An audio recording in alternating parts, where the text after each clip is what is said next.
50-60 cross করতে পারবে না, ম্যাক্সিমাম পেলে 60টা সিট পাবে।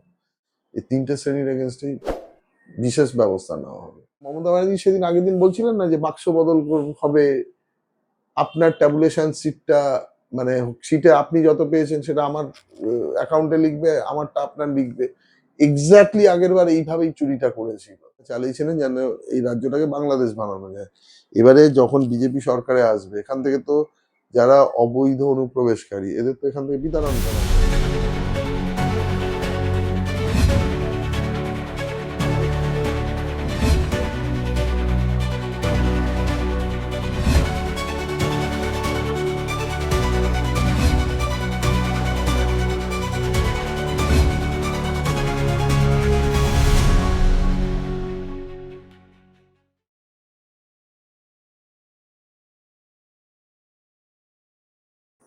দ্বিতীয় দফার নির্বাচন ছিল, আপনি সোনারপুর উত্তরের প্রার্থী। কেমন বুঝলেন ভোটের দিন কি কি হলো আপনার? দেখুন, নির্বাচন তো এবারে একটা মানে থ্যাঙ্কস টু নির্বাচন কমিশন খুব ভালো নির্বাচন হয়েছে, যেটা আগে আমরা বেশ কয়েক বছর, হয়তো দীর্ঘ 10-15 বছর এরকম নির্বাচন দেখিনি। 2011-এ একটা নির্বাচন হয়েছিল যেখানে খুব পিসফুল নির্বাচন হয়েছিল, এবং 2016-তেও অনেকটা সেরকম প্যাটার্নই নির্বাচন হয়েছিল। বাট তারপর থেকে যতগুলো নির্বাচন আমরা দেখেছি, সেটা রাজ্য স্তরেরই কোনো নির্বাচন হোক বা লোকসভা নির্বাচন হোক বা লোকাল বডির নির্বাচন হোক, ভায়োলেন্স হয়নি, এরকম কোনো নির্বাচন হয়নি।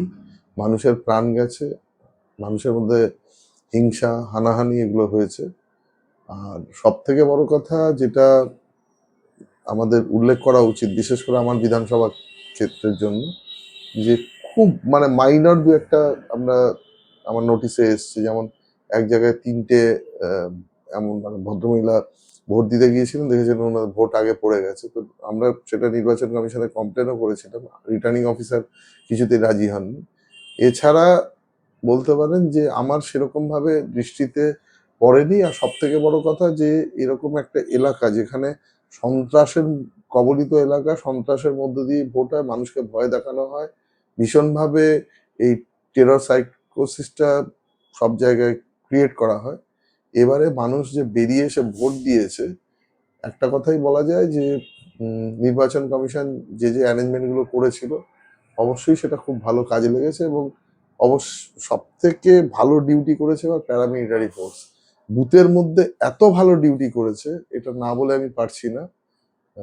মানে সব থেকে বুথটা যদি সিকিউর রাখে, তাহলে সেক্ষেত্রে কিন্তু নির্বাচন মানুষ ঠিক পথে দিতে পারে। এটা আমার সব থেকে বড় উপলব্ধি। আর আরো একটা ব্যাপার যেটা আমরা দেখেছি, যে হানাহানি মারামারি এগুলো হয়নি। কিছু কিছু লোকজন এসেছিল যারা এই চেষ্টা করছিল লাইনে ভোটারদের প্রভাবিত করতে, বা ওই যেটা বলছিলাম 2-4টে ছাপ্পা যেগুলো পড়েছে, হয়তো প্রত্যেক বুথে পড়তে পারে, যেটা আমার নোটিশে আসেনি। But overall as a whole নির্বাচন ঠিক আছে। আপনি অনেকগুলো রাজ্যের নির্বাচন দেখেছেন। পশ্চিমবঙ্গের 2026-এর এই যে অহিংস নির্বাচন আমরা দেখলাম, কোন রাজ্যের সঙ্গে তুলনা করবেন?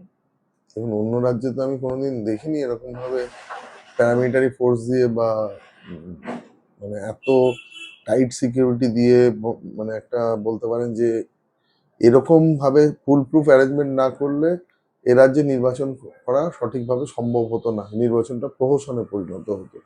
নির্বাচন কমিশনের কাছে আগের যে যে ইলেকশনগুলোতে যেভাবে সন্ত্রাস চালিয়েছিল, ছাপ্পা মেরেছিল, নির্বাচন কমিশন কিন্তু প্রত্যেকটা জিনিস হোমওয়ার্ক করে সেগুলোকে আগে থেকে সেগুলোকে গার্ড করে দিয়েছিল। অন্য রাজ্যে যেটা হয়, যদি হোমগার্ডও দাঁড়িয়ে নির্বাচন প্রক্রিয়ার মধ্যে থাকে, বা যদি কোনো গার্ডও না থাকে, ওখানে মানুষ ভোট দেয়, গণতান্ত্রিক অধিকার সুপ্রতিষ্ঠিত হয়, কেউ কারো দিকে ফিরেও তাকায় না।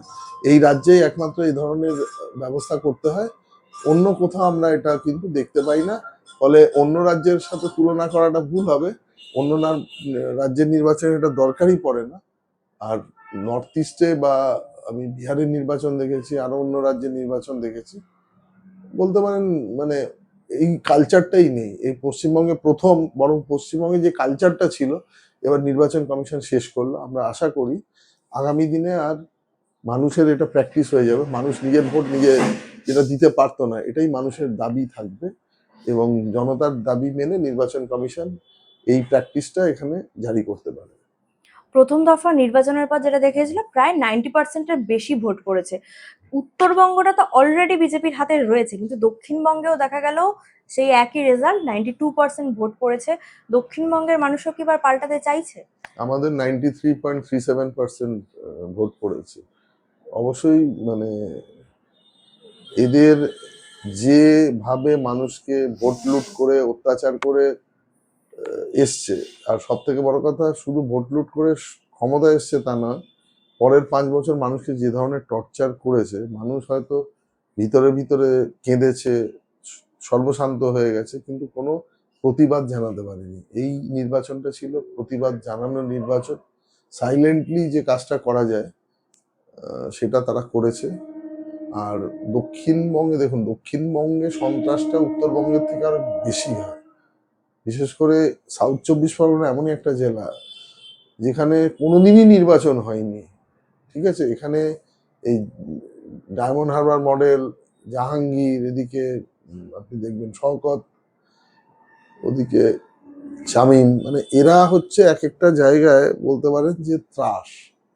মানে মানুষকে কোনোদিনই নির্বাচন প্রক্রিয়ায় অংশগ্রহণ করতে দেয়নি। এই ট্র্যাডিশনটা ভেঙে বেরিয়ে এসছে। আর এরা যা করেছে, এরাও জানে যে এই নির্বাচনের পরে যখন বিজেপি সরকার আসবে এদের এগেনস্টে কঠোরতম ব্যবস্থা নেবে, আর মানুষও হাঁপ ছেড়ে বাঁচবে, সন্ত্রাসবাদীদের হাত থেকে মানুষ মুক্তি পাবে। আজ প্রায় 15টি কেন্দ্র, সেখানে রিপোল হচ্ছে।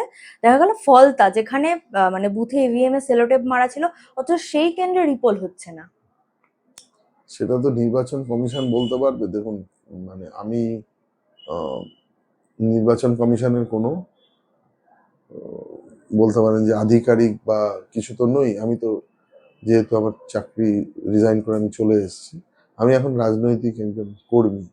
এটার দায়িত্ব হচ্ছে নির্বাচন কমিশনের। নির্বাচন কমিশনের যারা অবজারভার রয়েছেন, সঙ্গে বিশেষ পর্যবেক্ষক, সবাই মিলে ব্যাপারটা স্ক্রুটনি করেছেন। সেখানে রিটার্নিং অফিসার ছিলেন, তারা জবাব দিতে পারবেন। কিন্তু এইভাবে ওই সেলোটেপ মেরে বা যেখানে ওই দেখবেন তার উপর ইতর লাগানো থাকে বা ক্যামেরাকে অফ করে রাখা হয়, সেই জায়গায় যেগুলো করেছে, প্রিসাইডিং অফিসার কি করছিলাম জানি না, প্রিসাইডিং অফিসারকে প্রথম সাসপেন্ড করা উচিত এবং তাকে ডিপার্টমেন্টাল প্রসিডিং করে তার চাকরিটাকে থেকে তাকে বরখাস্ত করা উচিত। তার কারণ হচ্ছে যে প্রিসাইডিং অফিসার যে মানে না জানি এটা তো করা সম্ভব হয়নি।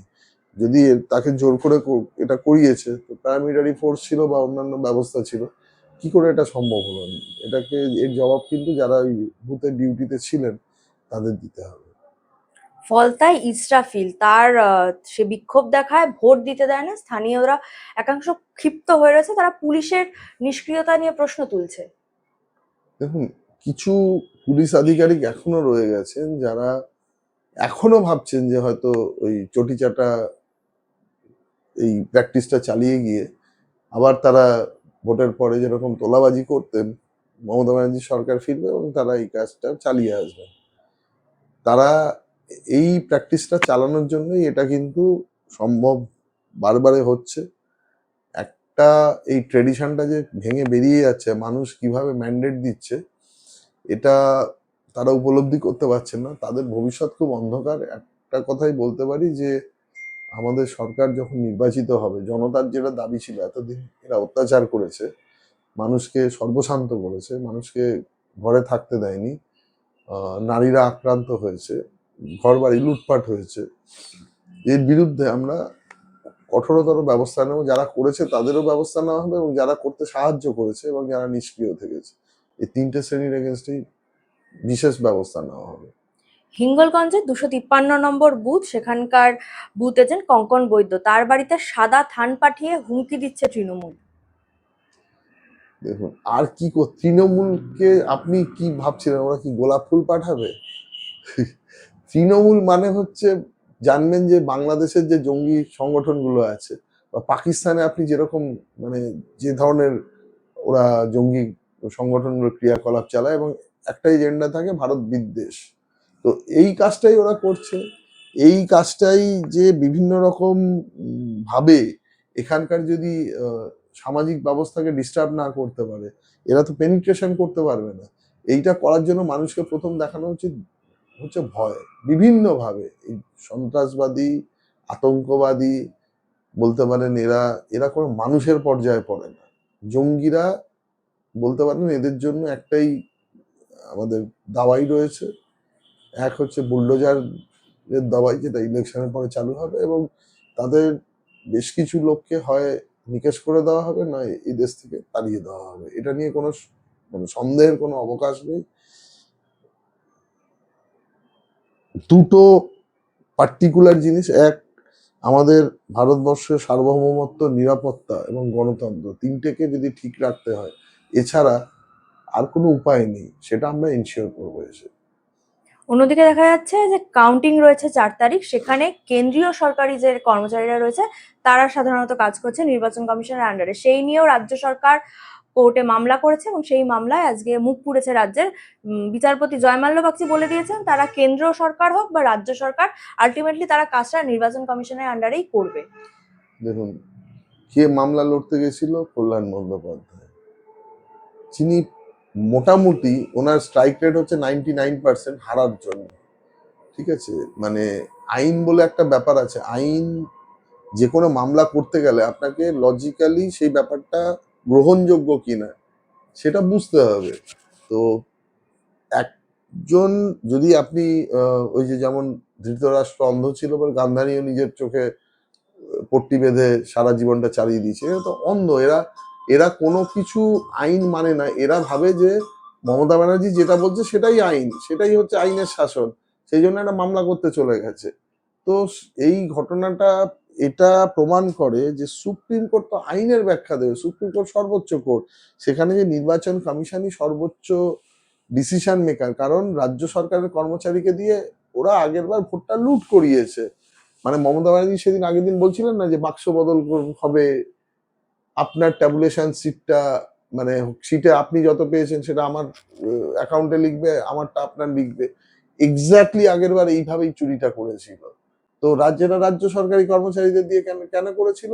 এক তো তারা তাদের মধ্যে চটি চাটাদের সংখ্যা একটা বেশি পরিমাণে আছে, 2 নম্বর যে আগে ভয় দেখিয়েছিল যে আমাকে তো, তোমাকে তো ভাই আমার আন্ডারেই চাকরি করতে হবে, প্রকাশ্য হুমকিগুলো। তো এর সমস্ত হুমকির তার অবসান শুধু হবে না, এর যথাযথ ব্যবস্থা হবে, এটা এরা বোঝে না। আমি বোঝে না বললে ভুল হবে, মানে গায়ের জোরে যে একটা দেশ চালানো যায় না, একটা রাজ্য সরকার এইভাবে কি করে এরা প্রত্যেকটি ব্যাপারে এই জিনিসগুলোকে কি করে ভায়োলেট করে। তো কেন্দ্রীয় সরকারি কর্মচারী হোক, রাজ্য সরকারি কর্মচারী হোক, বা অন্য লোকাল বডি যারা যাদেরকে নির্বাচন কমিশন ভোটে নিয়োগ করবে, তারা প্রত্যেকেই কিন্তু নির্বাচন কমিশনের আন্ডারেই ডেপুটেশনে তখন কাজ করে, তারা প্রত্যেকেই কিন্তু নির্বাচন কমিশনের কাছে লায়াবল। আর সব থেকে বড় কথা, নির্বাচন কমিশন যদি অন্য রাজ্য থেকেও এনে কাউকে ডিটেল করতো, সেটাও নির্বাচন কমিশনের পাওয়ার রয়েছে। এই মানে কি বলবো, মানে হয় একদম, আমি জানি না কল্যাণ ব্যানার্জি কোথা থেকে পাশ করে এসছে, তার সার্টিফিকেটটা ভেরিফাই করা দরকার। মানে আইনটা জানলে কেউ এইভাবে এত নির্লজ্জ হয় না কেউ। 15 বছরের শাসনের পর এই প্রথমবার মমতা বন্দ্যোপাধ্যায়কে দেখা গেল যে তিনি ভোটের দিন বাড়ি থেকে সকাল 8টায় বেরিয়ে ভোট কেন্দ্রগুলোতে ঘুরে বেড়াচ্ছেন, যেটা আগের ভোটগুলোয় দেখা যায়নি। সাধারণত তিনি বাড়ি থেকে বেরোতেন, ভোট দিতেন, আবার বাড়িতে চলে আসতেন। ভয় পাচ্ছেন কি তিনি কোথাও গিয়ে হেরে যাওয়ার ভয়? বাড়ি থেকে বেরোননি, বুথ পাহারা দিয়েছেন, স্ট্রং রুম গিয়েছিলেন, 4.5 ঘন্টা বসেছিলেন। তার আগে দেখবেন বিভিন্ন ওয়ার্ডে ওয়ার্ডে গিয়ে ভোট চাইতে গেছিলেন, মিটিং করতে গিয়ে আবার মিটিং ছেড়ে চলে এসেছিলেন কারণ লোক হয়নি। ওখানে গিয়ে মানে একজন মুখ্যমন্ত্রী এটাই প্রমাণ করে যে 15 বছরে উনি কত সুন্দর কাজ করেছেন। মানে 15 বছরে কেউ মুখ্যমন্ত্রী থেকে সে যদি কিছু কাজও করে যেত, এবং তাকে কিন্তু জনতার মাঝখানে এইভাবে যেতে হতো না, এবং কাজ তো করেনি, এতটাই অকাজ করেছেন যে এই পুরো প্রক্রিয়াটা আপনি দেখবেন উনি, এবং উনি হাঁটছেন এটা তো বুঝে গেছেন। সেই জন্য যে কোনো মানে দেখবেন যে জলে কেউ ডুবে যায়, সেও কিন্তু খড়কুটো ধরে বাঁচতে চায়, এটা সেই প্রচেষ্টা। আর 3 নম্বর কথা, এরপরে তো ভাগ্য ভালো ওনার জেড প্লাস সিকিউরিটি রয়েছে, বা অন্যান্য মানে ওনাকে প্রোটেকশন দেওয়া রয়েছে। যদি উনি না যেতেন, যথেষ্ট বিক্ষোভ মানে এগুলো নিয়ে না গেলে বিক্ষোভ এটাই মানে মানুষ জিজ্ঞেস করতো যে আপনি এত বছরগুলো কি করেছেন এক্স্যাক্টলি, বাংলার মানুষের জন্য কি করেছেন, আর পার্টিকুলারলি ভবানীপুর বিধানসভার জন্য কি করেছেন। শুধু তাই নয়, মমতা বন্দ্যোপাধ্যায় একটি ভিডিও সোশ্যাল মিডিয়ায় পোস্ট করেছে এবং সেখানে বলেছে যে কাউন্টিং এর সময় টেবিলে কাউন্ট হয় এক, কিন্তু কম্পিউটারে ওঠে অন্য সংখ্যা। উনি এতটা কনফিডেন্টের সাথে কি করে বলতে কারণ পারছেন এই আগেরবার কথাটা? চুরিটা উনি করিয়েছিলেন ইনস্ট্রাকশন দিয়ে আইপ্যাককে দিয়ে। এটা আইপ্যাকের মস্তিষ্ক প্রসূত। উনি আইপ্যাককে বলেন যে কিভাবে আমাকে এটা করে দিতে হবে। আইপ্যাক পুরো পরিকল্পনাটা বানায়, তারপরে বাকি এক্সিকিউশন। আগেরবার আমাদের কাছে এটাও সোর্স ইনফরমেশনে খবর এসেছিল পরে, যে আইপ্যাকের অনেক কর্মচারীকে দেখবেন অফিসিয়াল বলে চালিয়ে দেওয়া হয়েছিল। তো এই পুরো ব্যাপারটা, এবং আমাদের দলের লোকজনকে ভয় দেখিয়ে ওখানে থ্রেট করে বিভিন্নভাবে টর্চার করে কাউন্টিং সেন্টার থেকে বার করে দেওয়া হয়েছিল যারা এজেন্ট ছিল। তো এই পুরো প্রক্রিয়াটা উনি তো করেছেন, উনি তো সেটা সেদিন নিজেই ন্যারেট করে দিয়েছেন যে আমি এই মানে এইভাবে হতে পারে উনি ভয় পেয়ে যাচ্ছেন যে এটা আমি করতে পারবো না বলে এবার আমি জিততে পারবো না। তো আমার একটা কথাই বলতে পারি, উনি সত্যি নিজে ওনাকে জিজ্ঞেস করলেও বলতে পারবে না তৃণমূল কত পার্সেন্ট ভোট পাবে। মানে যখন মনের মধ্যে এটা চলে, দেখুন যার চুরি করে বা টুকলি করে পাশ করা অভ্যেস, এমন একটা ইনভিজিলেটর চলে এলো, টুকলি আপনার বন্ধ, তো যাবে কোথায়? ছাত্র তো আর কিছু লিখতে পারছে না, এরর দেখে লিখতো, ছাত্র জানেই না কি কোশ্চেন আসবে, এরকম একটা পরিস্থিতির মধ্যে পড়ে গেছেন, কিছু তো করার নেই। এই ভোট চলাকালীন যে বুথ সমীক্ষাগুলো দেখা গেল, সেখানে প্রথম দফার ভোটের পরও দেখা যাচ্ছিল তৃণমূল বেশ কিছুটা এগিয়ে, কিন্তু দ্বিতীয় দফার ভোট শেষ হতেই দেখা গেল বিজেপির আসন সংখ্যা তৃণমূলের থেকে অনেকটা বেশি। কি বলবেন এই নিয়ে? আমি আপনাকে এটাই বলছি, আমার এক্সপেকটেশন আমরা 190 থেকে 205টার মধ্যে কিছু একটা সিট পাবো। তবে এটাও বলছি যে ধরনের ভোট প্যাটার্ন হয়েছে, এবং এক্স্যাক্টলি আমরাও ক্যালকুলেশন করতে পারিনি যে আগের বার এই যে আমাদের 38-39% ভোট পেয়েছি, কত পার্সেন্ট মানুষ ভোট দিতে পারেননি বা ভয় দেখিয়ে ভোট দিতে দেয়নি, আর তৃণমূল কতটা ছাপ্পা মেরেছে, এটা তো কেউ জানে না।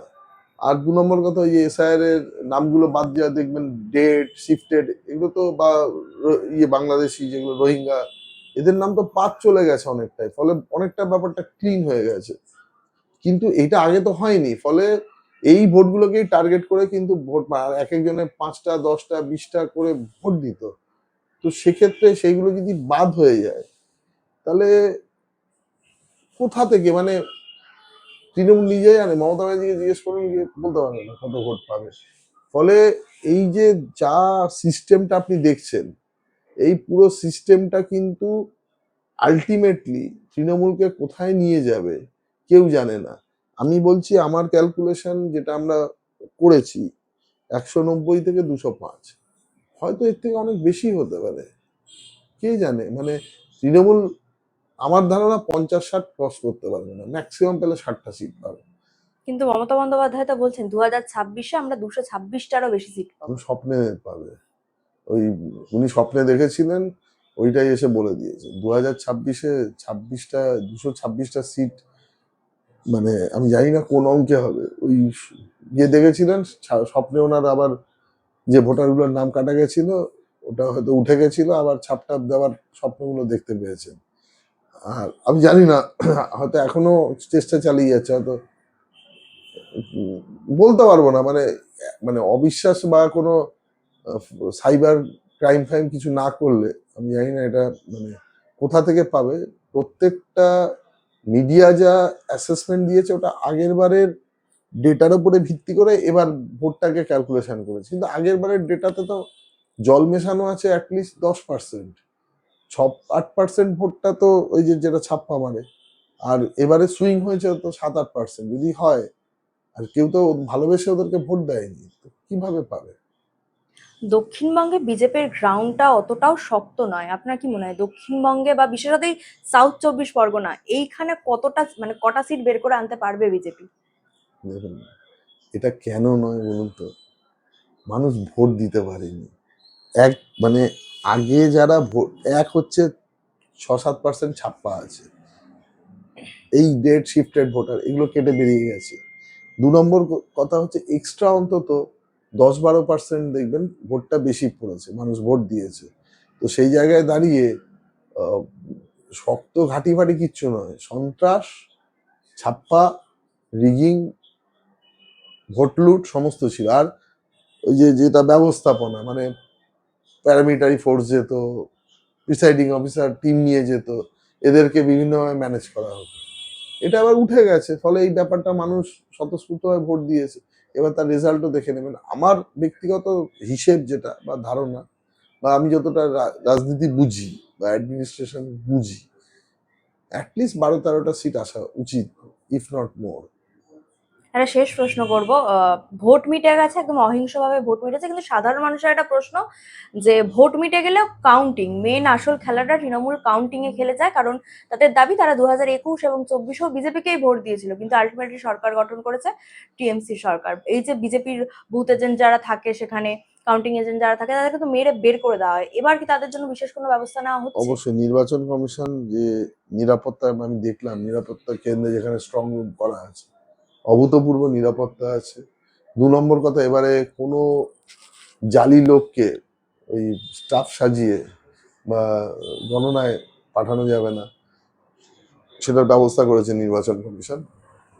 সিকিউরিটি অ্যারেঞ্জমেন্ট তো করেছে, প্লাস আমরা রাজনৈতিক দল হিসাবে আমরাও যথেষ্ট এবার ব্যাকআপ নিয়ে চলছি, কর্মীদের যথাযথ ট্রেনিং নিয়ে যাব, এবং আরো বিভিন্ন দল যারা নির্বাচনে অংশগ্রহণ করবে, আমি আশা করব সকলেই কিন্তু এবারে সজাগ থাকবে। এবার তৃণমূলকে কোনো জায়গা খালি, মানে স্পেস খালি দেবে না যেখান থেকে ওরা এই কাজটা করতে পারে। ফলে সব মিলিয়ে একটা কথাই, আরেকটা ব্যাপার হচ্ছে এবারে যখন কাউন্টিং হবে, ইভিএম এর মেশিনে স্ক্যান করার ব্যবস্থা আছে। 2 নম্বর কথা, যে যে মানে প্রত্যেকটা মেশিন, প্রত্যেকটা নাম্বার মিলিয়ে যত ভোট পাবে সেটাকে ফটো স্ক্যান করে সেটা নির্বাচন কমিশনে দিল্লিতে পাঠানো হবে। তারপরে সেখানে রেকর্ডটা রেখে দেওয়া হবে। আগেরবার যে ওই ইন্টারচেঞ্জ যেগুলো করেছিল, মানে নাম্বার শপিং যেটা করেছিল, সেইটার আর ব্যবস্থা আমার দৃঢ় ধারণা পারবে না। আর যেহেতু একজন কেন্দ্রীয় সরকারি কর্মচারীও থাকবেন, ফলে ওই একচ্ছত্র যে রাজত্ব সেটা পারবেন না। এবার আমরা নির্বাচন কমিশনের কাজে অবশ্যই খুশি। এতটা নির্বাচন কমিশন যখন করেছেন চুরি রুখতে, সেই দিনও নির্বাচন কমিশনই কিন্তু ম্যান অফ দ্য ম্যাচ হবে। একটা ছোট্ট প্রশ্ন করি, এই যে বাংলার এক্সিট পোল নিয়ে কথা বলছিলাম একটু আগে, যার রেজাল্ট আসছে বিজেপি এগিয়ে, সেই দেখে বাংলাদেশ থেকে বিভিন্ন ভিডিও আসছে যাতে তারা ভয় পাচ্ছে, দেখা যাচ্ছে বাংলাদেশের লোকজন। বাংলার এক্সিট পোল দেখে বাংলাদেশে ভয় পাওয়ার কেন দেখুন, কারণ আছে? এতদিনে এটা তো একটা বৃহত্তর প্ল্যানিং, আর বৃহত্তর প্ল্যানিং এর এখানেও অনেক মিনি পাকিস্তানের জনক টনক আছেন, আরো অনেক লোকজন আছেন যারা এদের সাথে পুরো, মানে যোগসাজশে এই পুরো ব্যাপারটা চালিয়েছিলেন যেন এই রাজ্যটাকে বাংলাদেশ বানানো যায়। এবারে যখন বিজেপি সরকারে আসবে, এখান থেকে তো যারা অবৈধ অনুপ্রবেশকারী, এদের তো এখান থেকে বিতাড়ন করা হবে, সিএ এনআরসি চালু করা হবে, অতি অবশ্যই থাকবে। তো সেটা করতে গেলে এমন একজন মানে বলতে পারেন যে মানুষ এখানে থাকবে না, বা থাকবে, সরি, যিনি এখানকার নাগরিক নন। সেক্ষেত্রে এদের তো ডিপোর্ট করা হবে। ডিপোর্ট করলে বাংলাদেশ আমাদের দেশটাকে সর্বনাশ করেছে এতদিন ধরে, ওই ডিপ স্টেট থিওরি যেটা বলছিলাম। তো সেই জায়গা থেকে বাংলাদেশ তো আতঙ্কিত হবেই। সমস্ত জারিজুরি ধরা পড়ে গেছে, এবং এই দেশকে যে ডিস্টার্ব করার যে প্রক্রিয়া, সেটা যদি বন্ধ হয়ে যায়, তো বাংলাদেশের জঙ্গি সংগঠনগুলো করে খাবে কি? এই জামাতের যে শয়তানি, এগুলো তো বন্ধ হয়ে যাবে। জামাত ছাড়া আরো অনেকগুলো ছোট ছোট জঙ্গি সংগঠনও কাজ করছে। যখন এই পুরো ব্যাপারটা বন্ধ হয়ে যাবে, স্বাভাবিকভাবে ওদের আর করার তো কিছু নেই। মানে তারা কি এই আশঙ্কাটা করছে যে বর্ডার সংলগ্ন যে এলাকাটা আছে সেখানেও বিজেপি দখল বসাতে পারে? অবশ্যই করবে।